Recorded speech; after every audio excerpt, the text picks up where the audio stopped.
Hello আমার ভালোবাসার বন্ধুরা, এবার তোমাদের জন্য নতুন একটি মা ছেলের সিরিজ নিয়ে আসলাম। সবগুলো সিরিজ নিয়মিত দেখতে চাইলে ঝটপট আমাকে সাবস্ক্রাইব করে নোটিফিকেশন অন করে একটি হেডফোন লাগিয়ে নাও।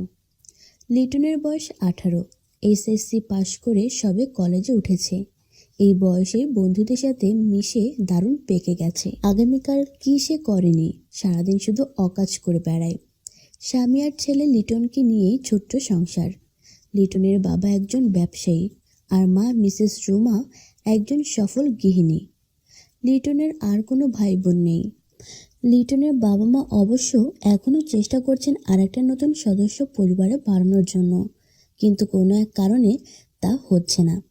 যাই হোক, লিটনের বাবা সারাক্ষণই তার দোকান নিয়ে ব্যস্ত থাকেন। সকালে গিয়ে দুপুরে আসেন খেতে, তারপর একটু বিশ্রাম নিয়ে আবার চলে যান এবং ফেরেন রাত 10টার দিকে। এবার লিটনের মা মিসেস রুমার সম্পর্কে বলি।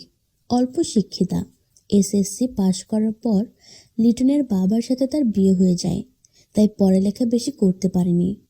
বয়স তেমন না, 36-এর মতো। মাঝারি গড়নের ফিগার।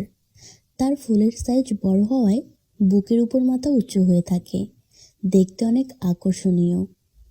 যখন হাঁটেন তখন সব কিছু থলথল করে। মিসেস রুমা বাড়িতে যখন থাকেন সবসময় শাড়ি পরেন তিনি। বাড়িতে মোটামুটি ফ্রি আর খোলামেলাভাবে চলাফেরা করতে পছন্দ করেন। একমাত্র ছেলে হওয়ায় বাবা মা দুজনেই লিটনকে খুব আদর করেন আর ভালোবাসেন। আসল ঘটনার দিকে যাওয়া যাক আবার।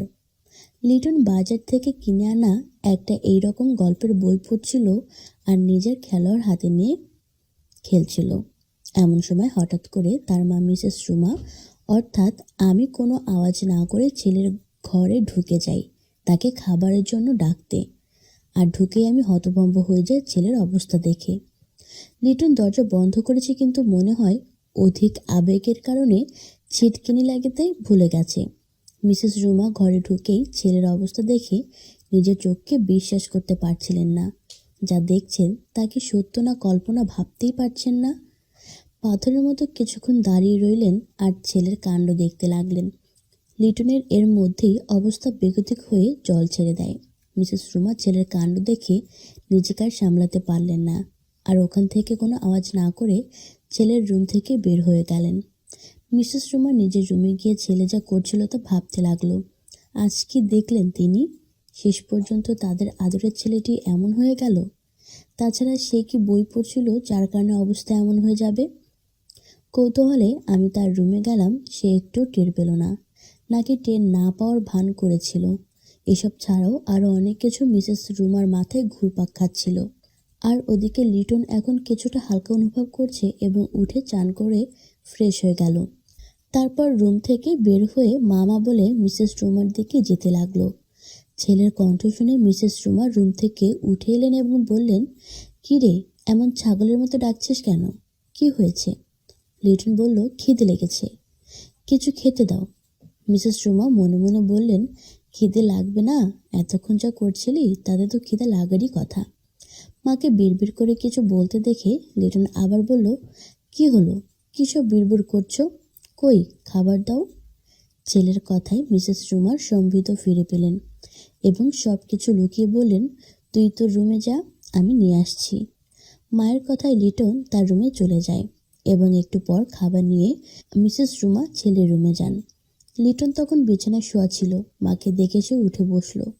মিসেস রুমা খাবার নিয়ে বললেন, তুই খেয়ে নে, আমি গেলাম বলে উঠে যেতেই লিটন হাত চেপে ধরে মাকে বলে, বসো না আমার পাশে একটু। ছেলের কথায় মিসেস রুমা লিটনের পাশে বসলো। লিটন খাওয়া শুরু করলো আর বলল, তোমাকে আজ অনেক সুন্দর লাগছে মা। রুমা বলল, তাই নাকি? তা এতদিন লাগেনি বুঝি? লিটন আবার বলল, লাগতো, তবে আজকে একটু বেশি লাগছে। রুমা এবার ছেলের দিকে তাকিয়ে বলল, হঠাৎ করে তোর আমাকে ভালো লাগার কারণ কি? লিটন আমতা আমতা করে বলল, হঠাৎ করে হবে কেন, তোমাকে তো সব সময় ভালো লাগে। তখন রুমা বলল, না, আগে কখনো তো এমন প্রশংসা করিসনি, আজ হঠাৎ করে করলি তো তাই। মায়ের কথার প্রেক্ষিতে লিটন বলল, আজ কেন জানি তোমাকে একটু বেশি ভালো লাগছে। রুমা এবার বলল, হয়েছে, আর ভালো লাগতে হবে না, খাওয়া শেষ করে পড়তে বস। আজকাল মনে হয় তোর মন পড়ালেখার চাইতে অন্য কিছুতে বেশি পড়ছে। লিটন কিছুটা ধাক্কা খেলো মায়ের কথা শুনে। তার একটু ভয় করতে লাগলো, বিকেলে যা ঘটেছে তা কি মা টের পেয়ে গেছে নাকি। সে কথা পাল্টিয়ে বলল, না, ভালোই তো হচ্ছে লেখাপড়া। মিসেস রুমা আর কথা না বাড়িয়ে ওখান থেকে উঠে নিজের রুমে চলে গেলেন। আর এই প্রথম লিটনের মায়ের চলে যাওয়ার দিকে বিশেষ দৃষ্টিতে তাকালো। আজ প্রথম মায়ের দিকে সে অন্য দৃষ্টিতে তাকালো। তার খুব ভালো লাগতে শুরু করলো, আর খেলোয়াড়টা সাথে সাথে শক্ত হয়ে গেল। তাই লিটন দ্রুত খাওয়া শেষ করে বালিশের নিচ থেকে বইটা বের করে আবারও মা ছেলের একটা কাহিনী পড়তে লাগলো। এক পর্যায়ে সে এতটাই আসক্ত হয়ে গেল যে কাহিনীর সাথে নিজেকে আর তার মাকে কল্পনা করতে লাগলো। এদিকে মিসেস রুমা লিটনের রুম থেকে যখন বের হয়ে গেল, তখন তিনি তার রুমে না গিয়ে লিটনের ঘরের দরজার পাশে দাঁড়িয়ে সে কী করছে তা দেখতে লাগলো। আশেপাশে কী আছে তা লিটনের কোনো খেয়াল নেই। লিটন এতটাই গভীর যে মায়ের নাম ধরে জোরে জোরে হাত চালাতে লাগলো। মিসেস রুমা এতক্ষণ ছেলের সব কাহিনী দেখে কিছুটা নিজেরও পরিবর্তন অনুভব করেন, কিন্তু পরক্ষণেই নিজেকে সংযত করলেন এবং নিজের ঘরে চলে গেলেন।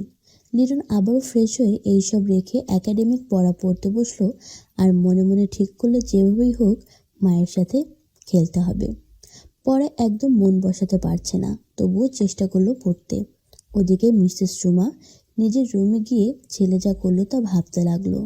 হঠাৎ লিটনের কি হলো, এত খারাপ হয়ে গেল কেন? আর বইটাতে এমন কি আছে? যেভাবেই হোক আমাকে বইটা দেখতে হবে। আরও নানা কথা ভাবতে লাগলেন। আর তিনি যখন এসব ভাবছিলেন তখন নিজেও খুব উত্তেজিত হয়ে গেলেন। ছেলের খেলোয়াড় কল্পনা করতে লাগলেন। এত বড় আর মোটা খেলোয়াড় সে আগে কখনো দেখেনি। ছেলের বাবার চেয়েও ছেলের খেলোয়াড় অনেক বড়। যাই হোক, এভাবে মা ছেলে দুজনে দুই জায়গায় যার যার মনের অবস্থা আর কল্পনা নিয়ে কাটিয়ে দিলেন আরও কিছুটা সময়। রাত যখন 10টা, তখন লিটনের বাবা বাড়িতে আসলো এবং হাত মুখ ধুয়ে একসাথে সবাই খাওয়া দাওয়া সেরে নিল। খাওয়া শেষে লিটন তার রুমে আর মিসেস রুমা ও তার স্বামী নিজেদের বেডরুমে চলে গেল।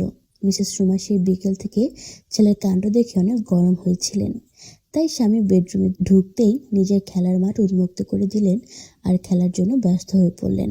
স্ত্রীর এমন অবস্থা দেখে স্বামী সঞ্জয় বললেন, কি ব্যাপার, আজ কি হয়েছে? আগে তো কখনো এমন করনি, তো আজ হঠাৎ কি হলো তোমার? রুমা বলল, তেমন কিছু না, বিকেল থেকে বেশ অনুভব করছি। তাড়াতাড়ি শুরু করো। সঞ্জয় এমন ব্যবহার কিছুটা অবাক, তবুও তেমন কিছু না বলে তার খেলার মাঠে নামিয়ে দিয়ে তিনি খেলা শুরু করলেন। আজ অনেক সময় নিয়ে কয়েকবার খেলার পর মিসেস রুমার এখন একটু হালকা লাগছে। এক সময় তারা দুজনে ঘুমিয়ে পড়লেন। বন্ধুরা, এখানেই শেষ নয়। ছেলের সাথে আমার পুরো কাহিনী আগামীকাল ক্লিয়ার করে দিব। এই দারুণ ঘটনা মিস করতে না চাইলে দ্রুত আমাকে সাবস্ক্রাইব করে নোটিফিকেশন অন করে দাও। আর এতক্ষণ ভিডিওটি দেখার জন্য সবাইকে অসংখ্য ধন্যবাদ।